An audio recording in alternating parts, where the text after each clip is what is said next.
Well, folks, I finally did it. I sat through the first Marvel Cinematic Universe film to be deemed rotten by the majority of critics on Rotten Tomatoes. Let's talk about Marvel's The Eternals.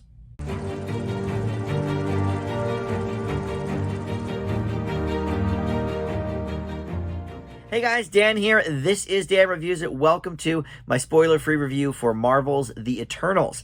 It is in theaters right now. You can check it out if you've got almost 3 hours to kill some afternoon. You can watch this movie in theaters right now. Before we dive into the review, though, I do want to welcome you into Dan Reviews It. Thank you for finding this video and my channel. If you like what you're about to see, go ahead and subscribe down below. Please consider doing that. Would love to have you aboard. Check out my Facebook group as well, Dan Reviews It, and the Twitter feed as well. All that stuff is in the description down below. All right, let's get into this movie. I know The Eternals has been out a few weeks now. I guess it's just called Eternals. It's not called The Eternals, I suppose, but I've been calling it The Eternals, so there you go. But in any event, Marvel's Eternals. It has been out a few weeks already, and I just have not gotten around to seeing it until recently. I'm a working man. I did not have 3 hours to kill on something that I just didn't really care much about. You know, in the last few weeks, I've certainly watched my share of long movies, Dune and King Richard and the No Time to Die movie, James Bond. But here's a movie I didn't have much interest in. And I do try to see pretty much everything that comes out, and certainly something on a large scale like this I will eventually see. But is it first week viewing for me? Not always. I think this actually speaks to a larger issue that the MCU is facing as they merge into Phase 4 here, which they've already had a couple of movies with, and a few TV shows as well. And I think we can maybe get into the specifics of that, maybe even before we do the review on specifically this movie. But I knew going into it that this is not something that was going to be all that great. And I know I try to go into every movie with an open mind, but even before, the Rotten score came out on Rotten Tomatoes, I just thought that this movie has like 8 or 9 characters, and you can tell from the poster, they're listed off, that I don't know any of these people.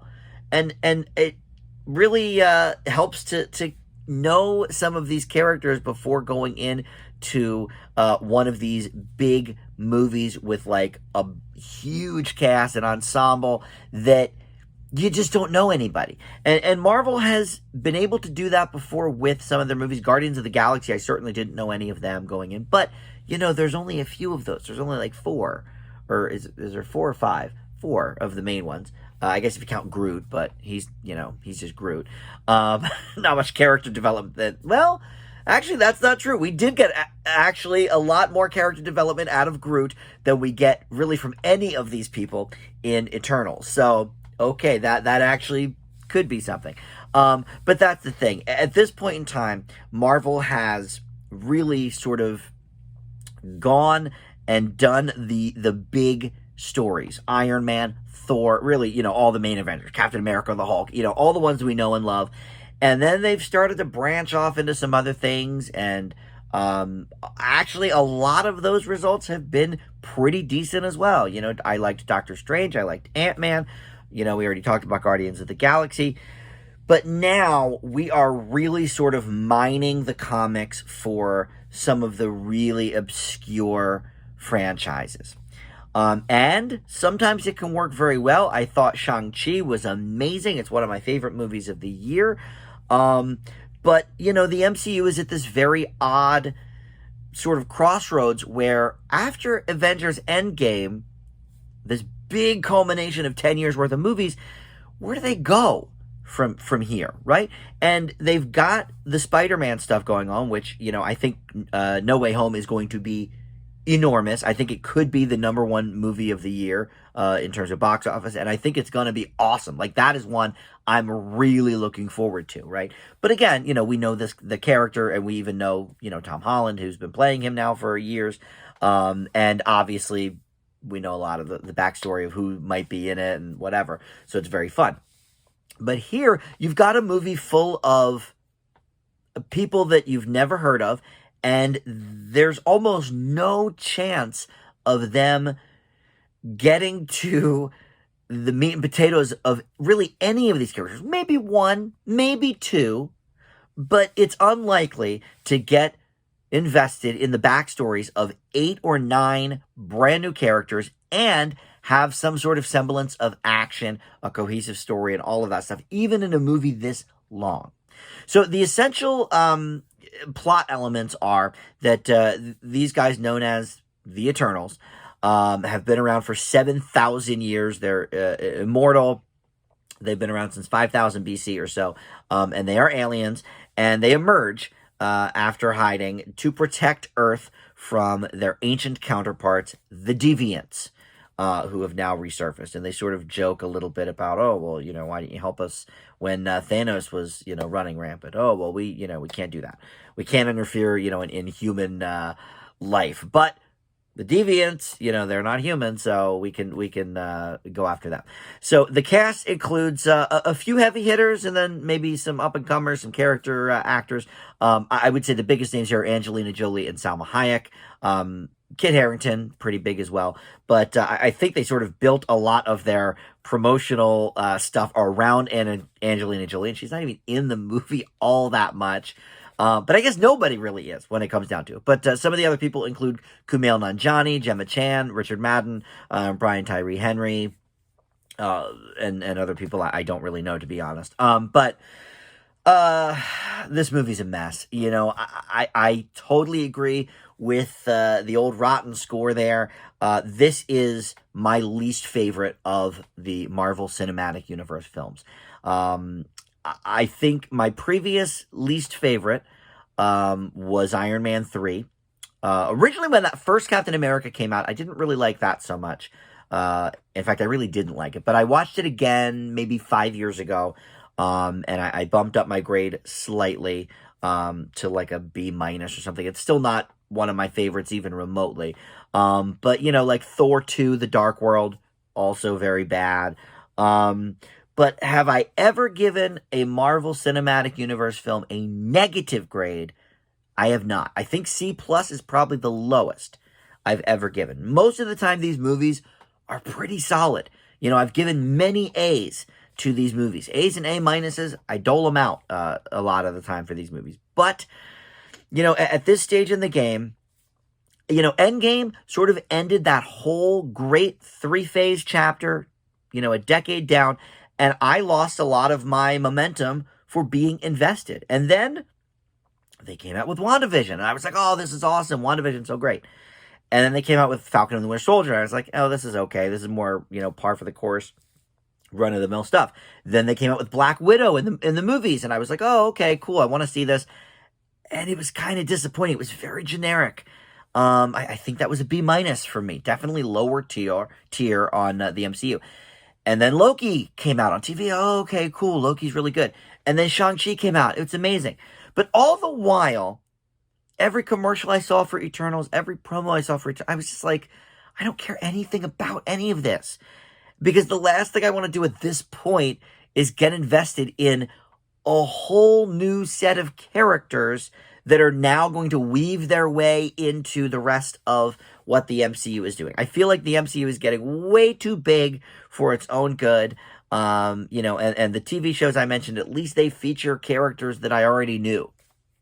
But here, it's like Whiplash trying to figure out who these people are and what's going on with them and the backstory. You just don't get any character development. I will give the movie a few positives. I think there's some very interesting visual components to this movie.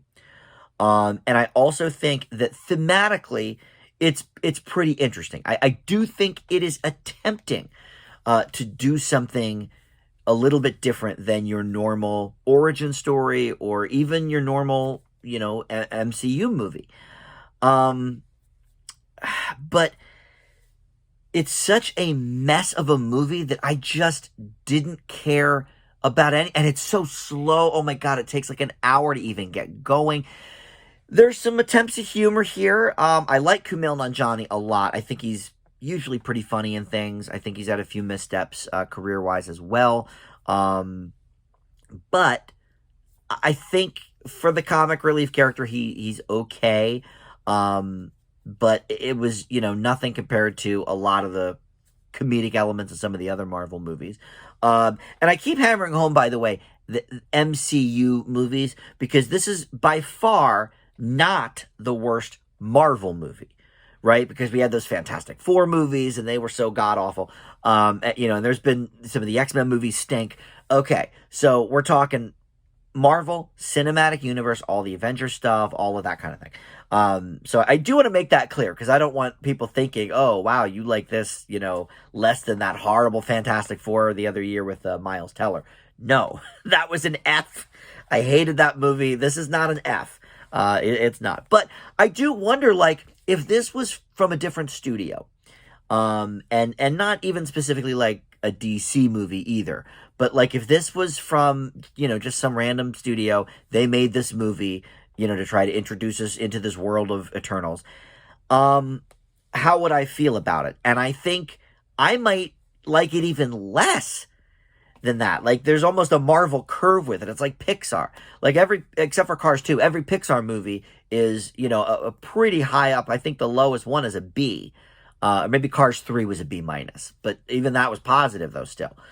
But it's almost like a Pixar curve. Like, yeah, okay, it's not an amazing movie for Pixar, but if any other studio did it, it would be like, oh, this is their best movie they've put out this year, And I feel kind of that way about Eternals. It's like, if another studio made this, I would think probably even less of it, but because I know that Marvel usually has that stamp of, okay, well, what's the bigger picture here? And we do see I forget if it's the mid or the end credits sequence, something that, will probably lead us into a different direction as well, for the MCU. And I don't want to talk about that further, but, there's always a bigger picture, right, with these movies. This is one I suppose you don't really have to have much background with because they're so focused on trying to give you anything with these characters. I don't think they succeed in that, but at least they're trying with that. So it's not necessarily attached right now to any of the other ones, except there are references to other things. There's references to Tony Stark and Thanos, and oddly, there was a Superman reference in here as well, which I was a little thrown by. That's obviously DC. But, one of my biggest problems with that DC Justice League movie, and not the Zack Snyder cut, but the original one they put in theaters, one of my big problems was they were throwing in all these people that we never met before. But you at least know who Aquaman is, right? You get Aquaman and you get the Flash, even though they hadn't had their own movies yet and all of that. This is just 9 people or whatever it is that you just don't know anything about.